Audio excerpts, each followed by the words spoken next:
Welcome into Red River North, right here on Ghost SEC channel. Dave Myrick, Randy Heights. How we doing this evening, Mr. Heights? Doing good. It's June and it's like in the 70s. It's beautiful.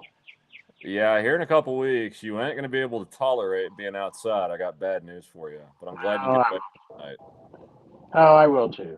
This is the time of year that's great. Yeah, I forgot. I show up to the franchise last, I don't know, August, July. It's like 120. Randy's just outside in bliss. I'm like, dude, I don't know how you do it. No, it's great. An hour at a time. Yeah, you don't want to spend all day out in it, but yeah, it's lovely.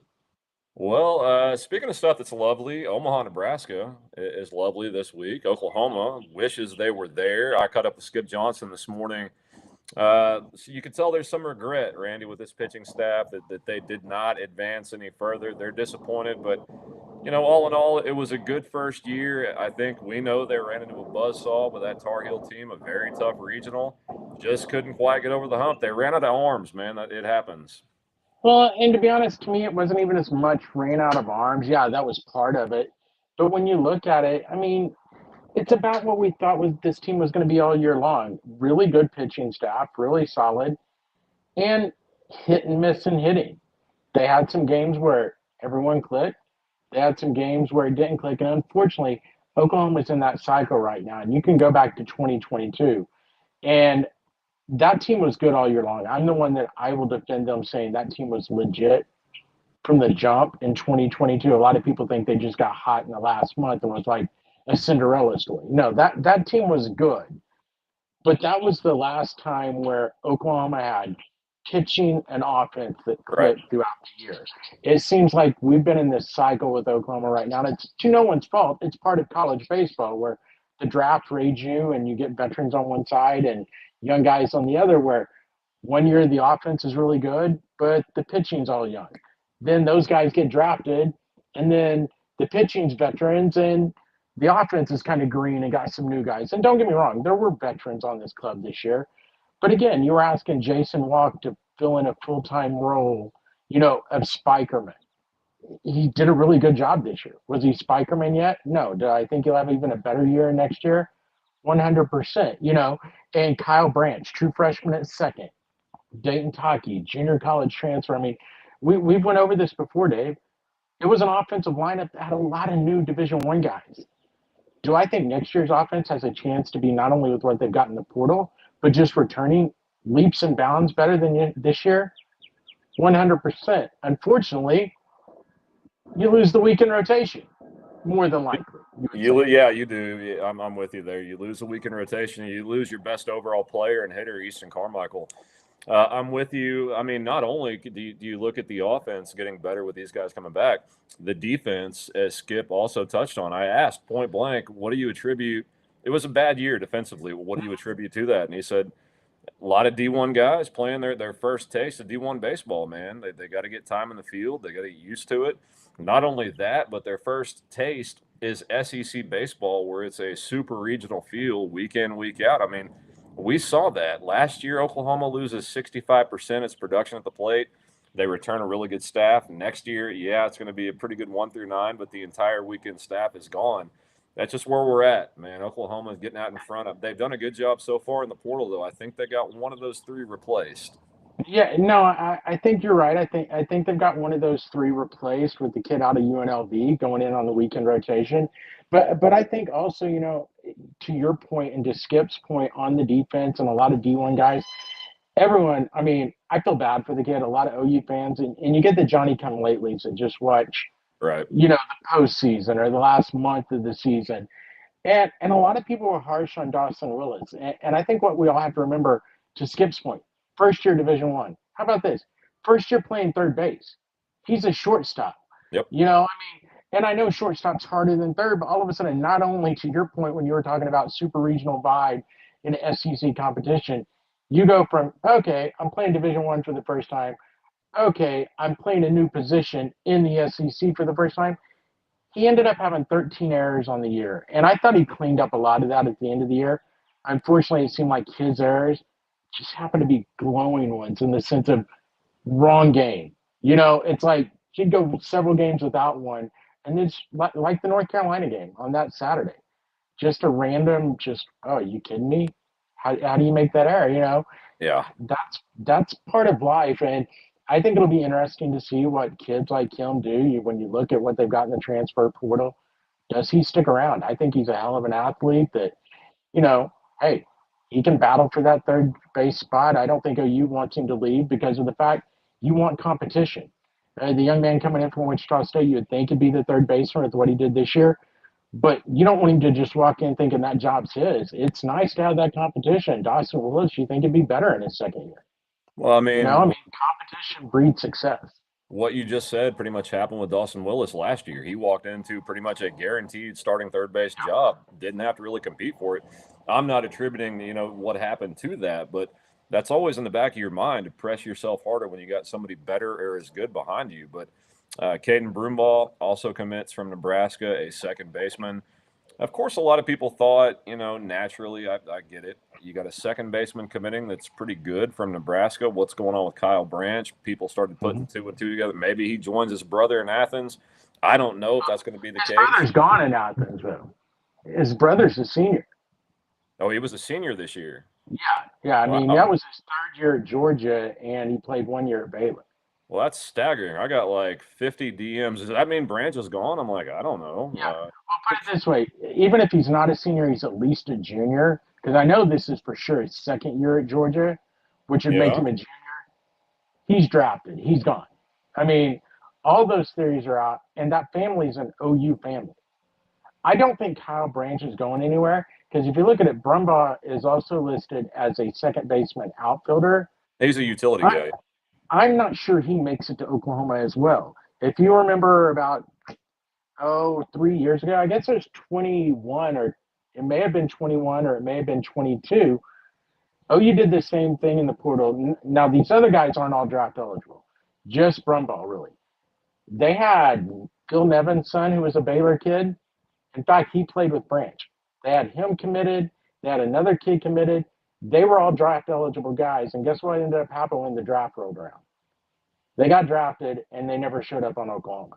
Yeah, Colby Branch is not. He's not a senior. He's a junior. His stats are good enough. Yeah, he'll get.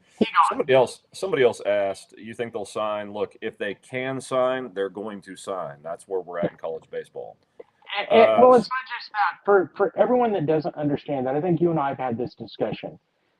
And it does change, but also I think NIL, the way it's going, it changes it back to the old school way a little more. As a junior, if you are drafted, I will tell you right now, especially if you go in the top 10 rounds and you are drafted as a junior, I'll flat out say it. I think you're an idiot if you don't sign. Oh, agreed, yeah. And that's not being hateful because there's that salary cap era, like they can only spend so much in the top 10 rounds or the teams get punished. You're going to at least get six figures for the most part, all 10 rounds. Always, yeah.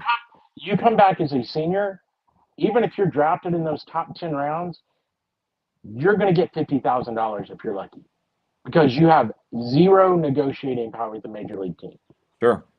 So just for fans, and again, not you, for fans that don't understand that in the draft, they need to buckle up. Juniors are gone. Always. I mean, it's a miracle if they're not. And if they're not, usually the family's got money or, hey, he was a third-round pick and he thinks he can move up to the first round next year. He might come back because, even though he has no negotiating power, as a first-round pick, he's still going to get high six figures. He may not get the $4 million signing bonus, but he's probably going to get close to $1 million. The only caveat I could say maybe before this, revenue share is teams that were really in good spot NIL wise might be an enticement to come back. But now, you can throw that out the window. Branch is gone. So that brings me back to Broomball. Utility guy going to fit in really nicely. Kyle Branch. I did talk to Skip about Drew Dickerson. He loves that kid's potential, so he's going to move him full-time to the outfield. That'll probably help him at the plate as well. You referenced Jason Walk.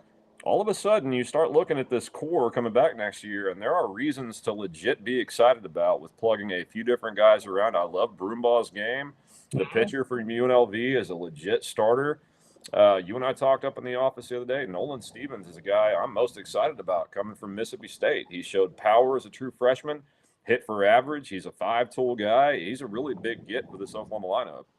I fully agree, and I think there's two guys we haven't talked about that I think are on that question mark of getting drafted in a 20-round major league draft, and that is Dayton Taki, and that is Gamble. Right. And the reason I say they're question marks, don't get me wrong, they're both really good players, and I thought Taki was playing his way into getting drafted. Yeah. Did that injury at the end of the year, does that make some teams go, he was good, but he wasn't overly impressive with power numbers? And at first base, I mean, what do you expect out of a first baseman? Huge power. Right. I think he was headed in that direction. So it's like he might be a guy that comes back. Gamble's a young, athletic guy, but draft eligible. I don't know. He's a coin flip on whether, a team takes a chance on him and he decides to sign, if he's a 17th, 18th round draft pick.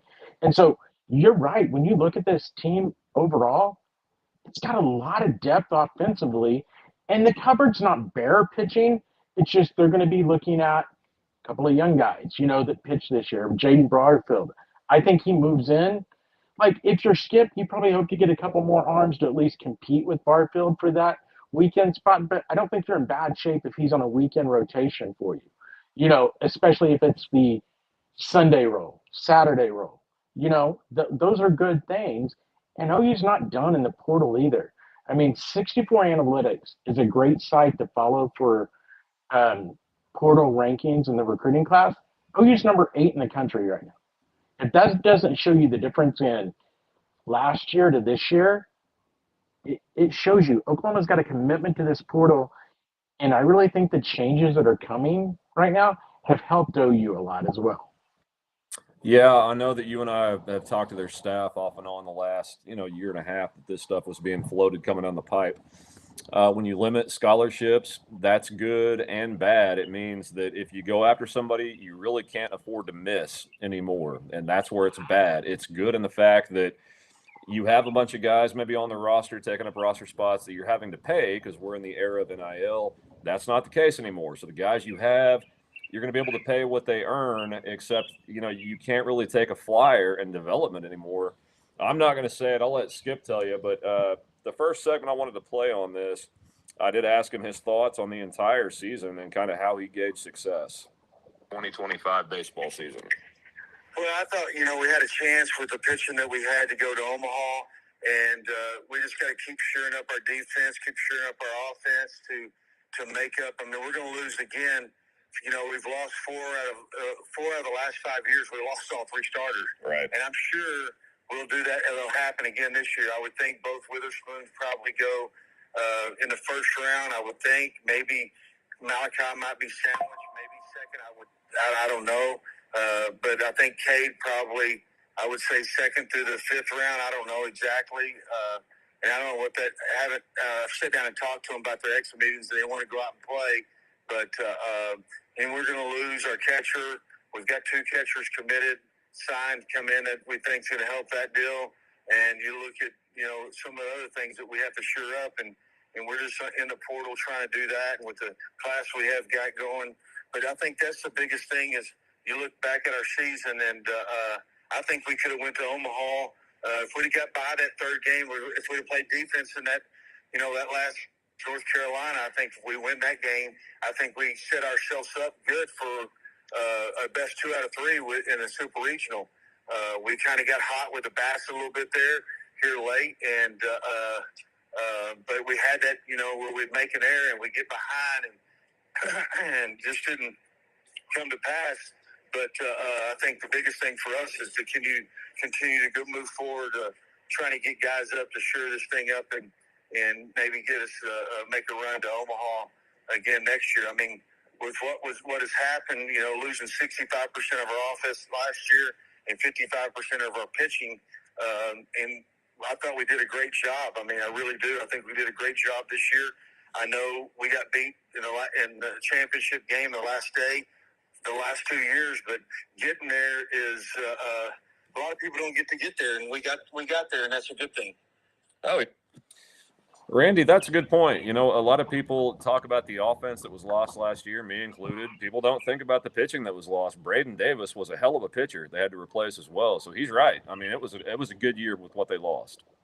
No doubt. I mean, yes, they had a lot coming back. We knew about it. But to be honest with you, we all thought Malachi was good. He was the higher rated brother coming in and everything. But you didn't know what to expect out of him after his first year at Oklahoma in the starting role.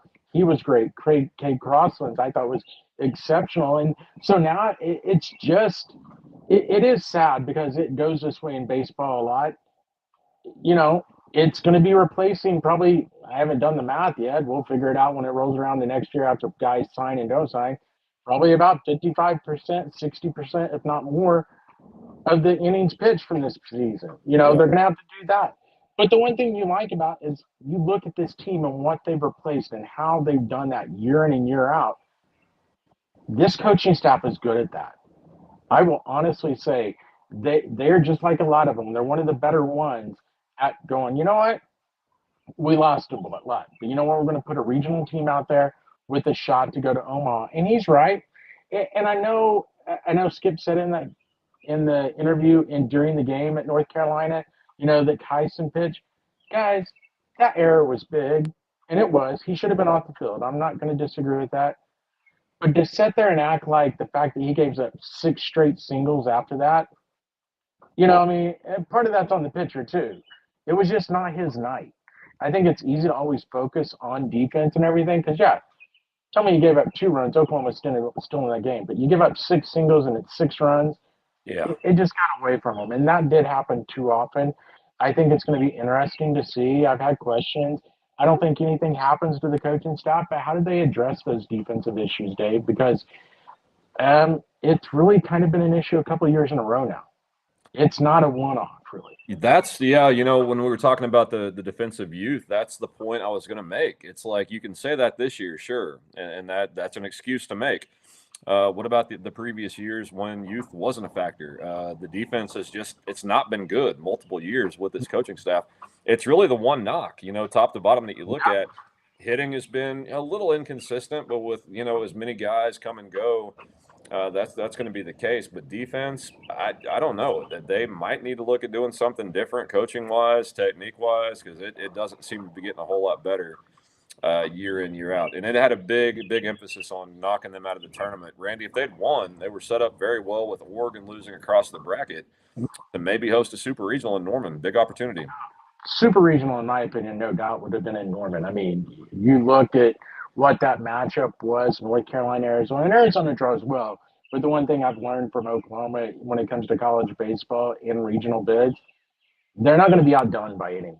So I'm sure they had put in a hefty bid for that and we're ready to host. In the end, I think what it comes down to, we can talk about it. I know we got more from Skip later on.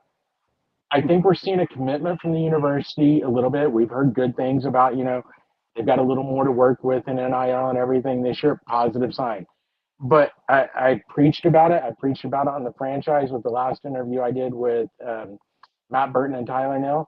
It's time to pony up and support with the extra stuff they need off the field. And fans don't like it when I say this.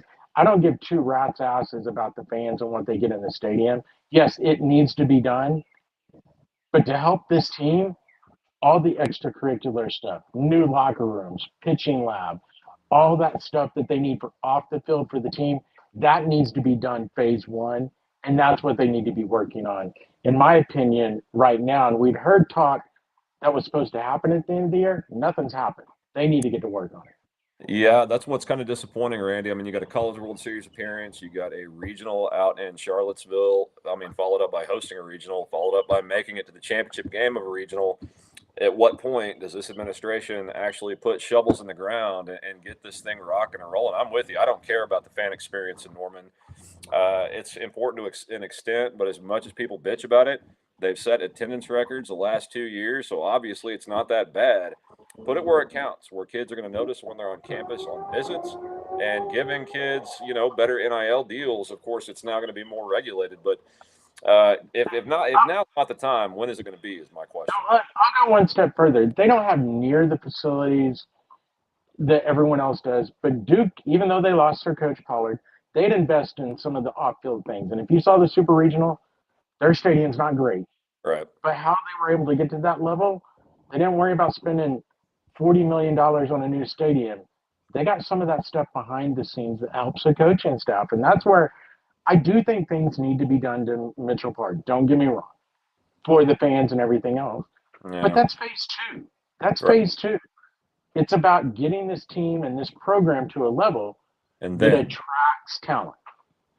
yeah, and I mean, when you get that talent on campus right now, and then they leave and go down to Baton Rouge, or they go to Austin, or they go to Tennessee or Arkansas, Oklahoma's going to lose that battle. Yes, dude. I mean, Yeah. dude, Mississippi State. Oh, I mean, if it's a comparative dollar amount NIL wise, and it comes down to facilities, Oklahoma's going to lose that kid. And people that want to sit around and bitch about not getting past the hump of regional play, that's why it's happening. And I'm worried with this upward momentum right now. Yes, the attendance has been good, but it seems like every time this time happens, this time of year, there's a lot of chatter about it, a lot of talk, and then it just dies as we get into summertime. It does, but I will say this and I've been told this from multiple sources, and this was early in the year. They have somewhere close to $30 million for the renovations. Ready, right? So it's not like it's not going to be done. So I'm not to that point like I was 3 years ago where I've heard they've got $8 million. This may never happen. You know what I mean? They've got 30 million, but now it's time to take, let's say, 15 of that 30 and start doing the other stuff that helps the players. You know, if in my not now, when? exactly. I mean, because hey, let's be honest, Dave, we're not getting political here. Things are going up. Yeah, That 30 million, you know, you need all of a sudden 60 million. It's like start doing it now before things go up more. This isn't a political thing; it's just an inflation thing, right? So get some stuff done. That's yeah, just and me. I'm with no, I get it, and I'm with you. I don't mind L Dale. I think it's actually a quaint, cool college ballpark. If you took out the berms where those are down the third and first base line and put some bleachers, voila. I mean, the rest, put it where it counts. But I'm going to play another answer here from Skip Johnson's interview this morning. That can be worked on, moving forward in that area. Absolutely, you can see that. I mean, it's with youth and guys that hadn't played Division I baseball, the maturity of the game. I mean, in our conference, I mean, you look at our conference, the average age was probably 22, 23 years old. I mean, it is what it is, and it's not getting any younger; it's getting older, and especially with the portal, and especially with probably them going to give it a fifth year, and junior college guys getting an extra year, and so. You look at that, and man, it's it gets pretty hard at times. Well, just referenced it, year one in the Southeastern Conference. It seems like it was talked about for a decade leading up to it. You finally jumped in. You knew about the league. I mean, college baseball, but I mean, you were in it this year. Kind of talk about the experiences of year one. Yeah, I mean, it was a super regional every weekend, Dave. I mean, it was. Big environments, big, the guys that people were bringing out of the bullpen were like leverage guys. They're, really good arms with big weapons. And that's what happens when you're in a super regional. If there's one mistake that happens, you don't give up one or two, you give up 4 or 5. And that's exactly what happened. Look what happened in the super regional with Little Rock. In the second inning, the second baseman drops a fly ball. They score 5. In the 7th inning or 6th inning, the second baseman get tied up in the outfield, and a shallow pop up, and the guy gets on. They give up 6. Right. And that's what happens in a super regional game: a walk, a error, hit batsman, and all of a sudden you're reeling, trying to pitch out of the inning instead of just having damage control and executing pitches. Once you give that momentum to the other team, it gets exploited in those environments, and that happens every weekend in the SEC.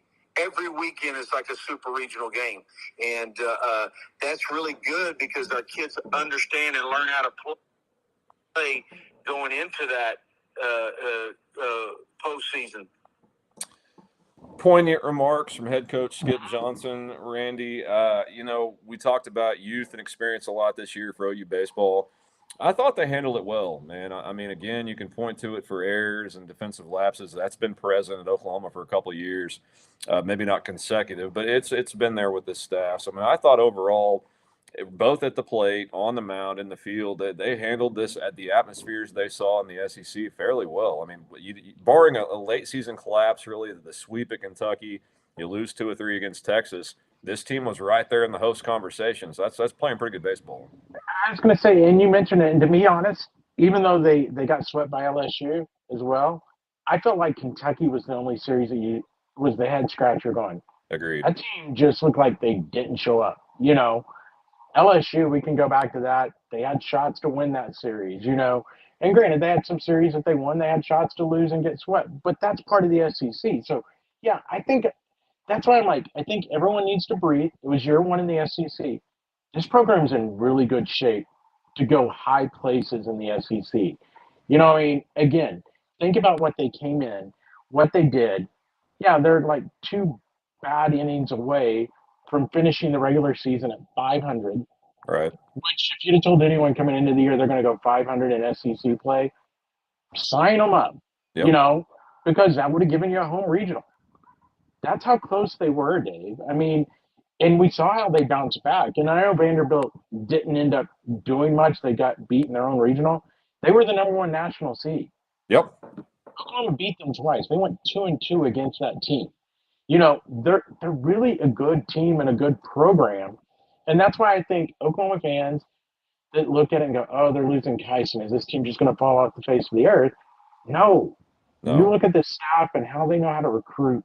I think Todd Butler's been a godsend for this team as well, of finding talent, finding hidden gems. And to be honest, I know last year was here, but I feel like this is the first year that he's really had his foot on the ground, his feet on the ground, truly diving into head first what Oklahoma needs. And I think that's part of where it's paying off in the portal right now as well.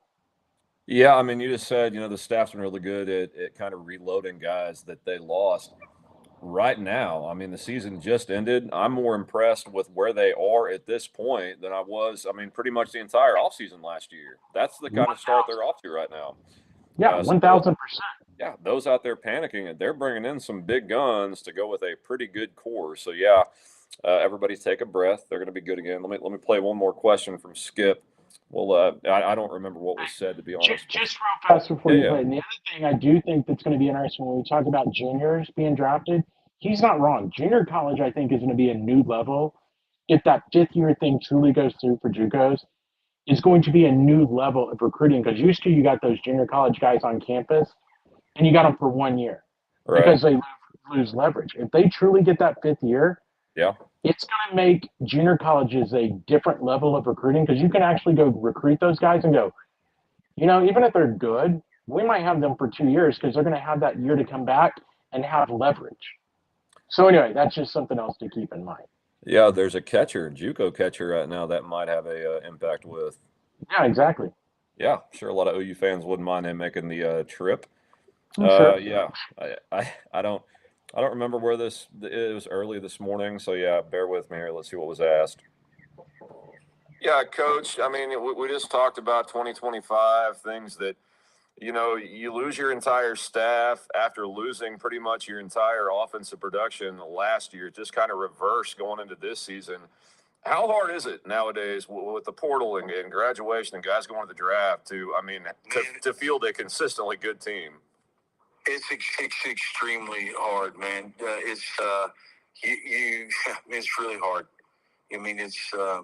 I can't explain it. It's really hard, and you got to get you start looking at it, and you're flipping guys, and you're getting new guys in every year.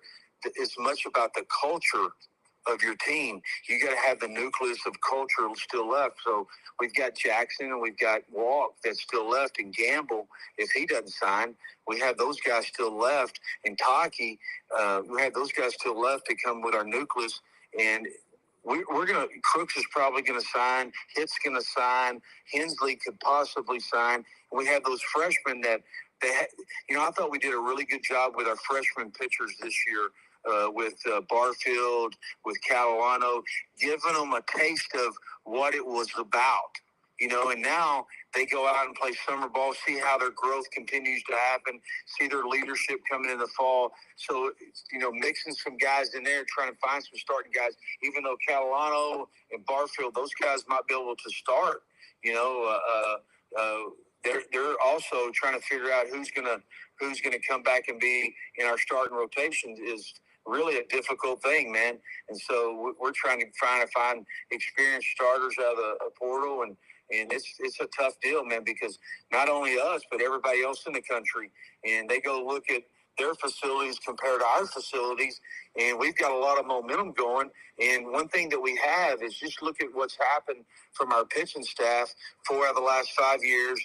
Cade Horton, my job, I tell people all the time, is to try to bring a young man in and try to get him so good that he skips A-ball or spends a little bit of time in A-ball and he moves on, and goes to AA or AAA and pitches in a big league. I mean, in 22, Cade Horton was pitching right here at L. Dale Mitchell, and he's pitching in Wrigley Field now. I mean, that's pretty awesome, man.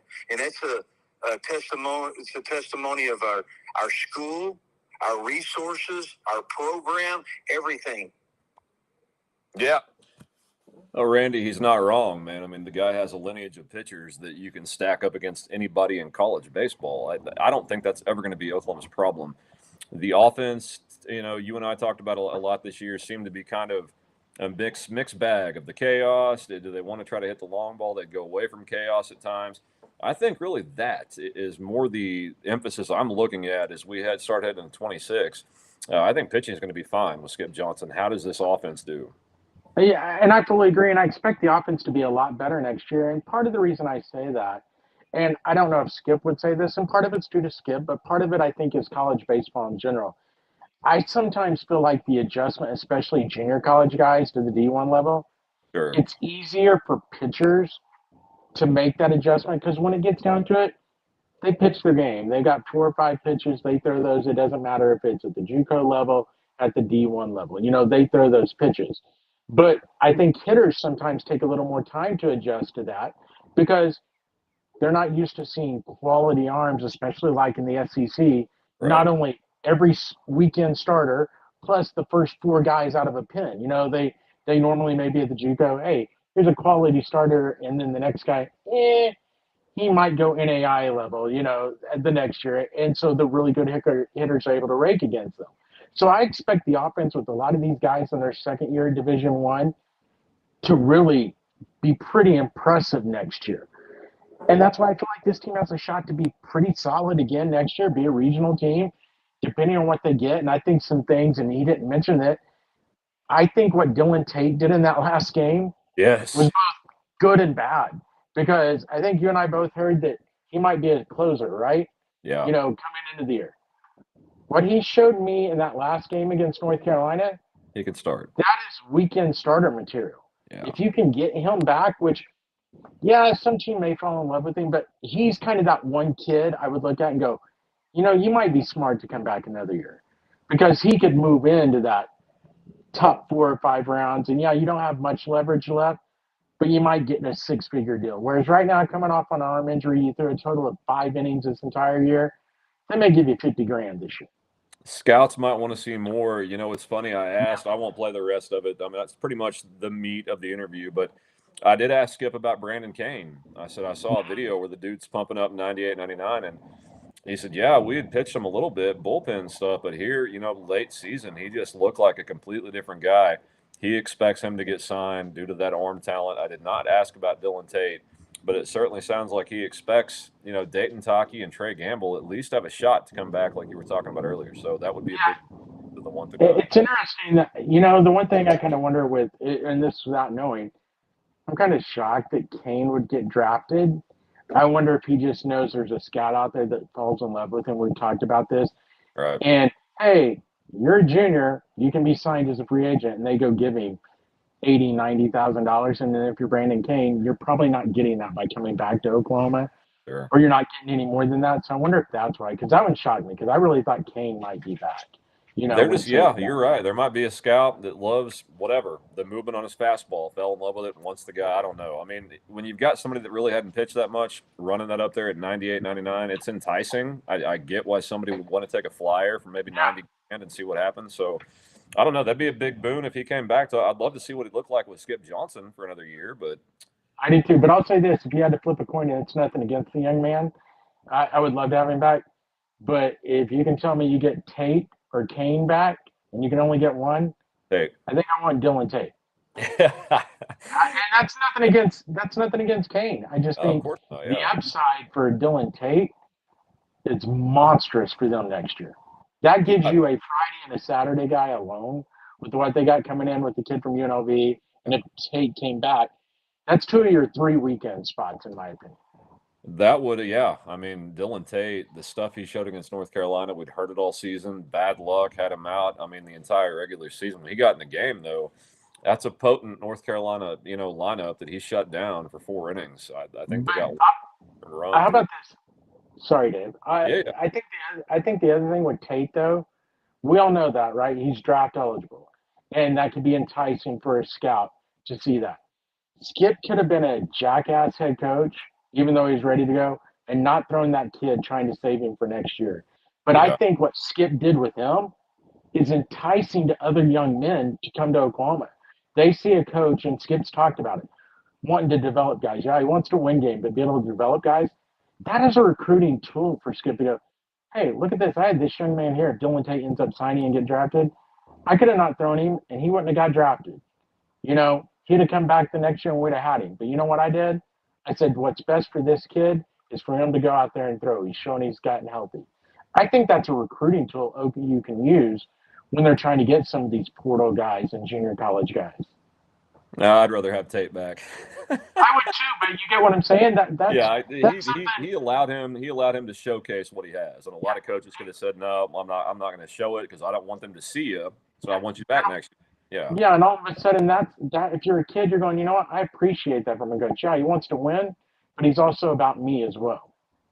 Yeah, that's exactly right.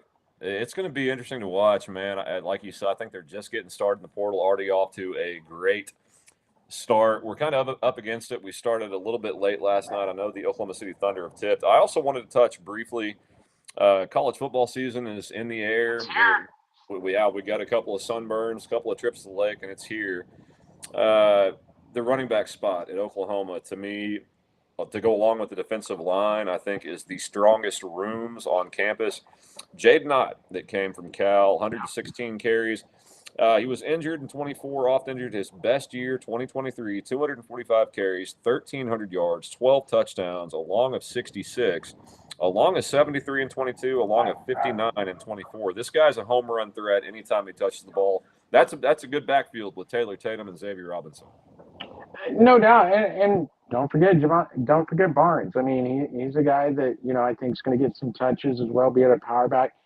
I mean, to be honest with you, Blaylock is another kid, a true freshman coming in. It's kind of funny. I don't want to say it because OU fans get scared when you say this, but the running back room, as far as depth-wise, reminds me a lot of the receiver room from last year. I wasn't going to say it, man. I know, but I've got to say it. I mean, because, you look at it and it's like, hey, out of all those guys, you could see all of them going somewhere else and battling for a starting job on a lot of major campuses around the country. Sure. And you're right. You don't want to say it, but that's kind of how we felt about the receiver room last year before the injury bug hit. So let's wait and see.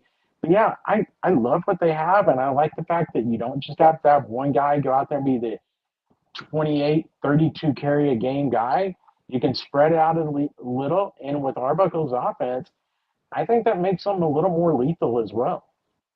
Yeah, I do too. And dude, that was verbatim what we said coming out of media days last year on the show. Is the wide receiver room is the deepest room at Oklahoma. You got to knock wood that bad shit doesn't happen back-to-back years. But Xavier Robinson burst on the scene last year, 49 carries, 240 yards, 4 touchdowns, with really no offensive line and no threat of a passing game. He was really good, and he's going to be counted, I think, in that probably 10 to 15 carry range. Taylor Tatum is interesting. Jaden Ott's interesting because those two can do things out of the backfield. You can split them out at at your Y spot, wide receivers in the flank, and that adds a lot of versatility to this offense. And you got a quarterback that can finally hit them in John Mateer. Yeah, and I'll say this: I think Ott's your starter more than likely. I mean, I don't think he transferred. I know promises, probably weren't truly made like you're the starter, but he came here for a reason. Sure. He knows he's going to be the starter. And then I think to your point, what's great is with Robinson and Tatum, as long as Tatum gets his fumbling problems under control, I mean, I think you split, 20 carries, 25 carries between those two the rest of the game, and they're in a pretty good spot. And maybe not just carries, to your point, receptions coming out of the backfield. That's the thing. I think this offense is going to be versatile, and it's not going to be all about the running back just running. And part of that's going to be some new receivers on the roster. Running backs may have to fill some of that role, and so it'll be interesting to see. And I did see today, tight end position. We'll talk about other positions later, but Tony Jefferson's little brother is a junior college kid that was in on a visit that might be on campus before the start of the year. It's down between, I think, OU and Arizona. Okay. Tight end spot in need. Tight end coach still in need. but the wide receiver spot, yeah, we'll jump into that one next week, Randy, because that's – if there's one spot on the entire team I might be a little concerned with, it's wide receiver. But we'll talk about that next week. A lot of depth, a lot of versatility in that running back room at Oklahoma. One of the deepest places, if not the deepest room on campus. But Randy, kind of want to get out of here and watch the Thunder and see if they can. Don't blame you. It's starting to rain in more. I can't believe you cut off a Thunder talk to talk about weather. I take it you're not excited for the finals tonight. I think I've watched a quarter. Yeah.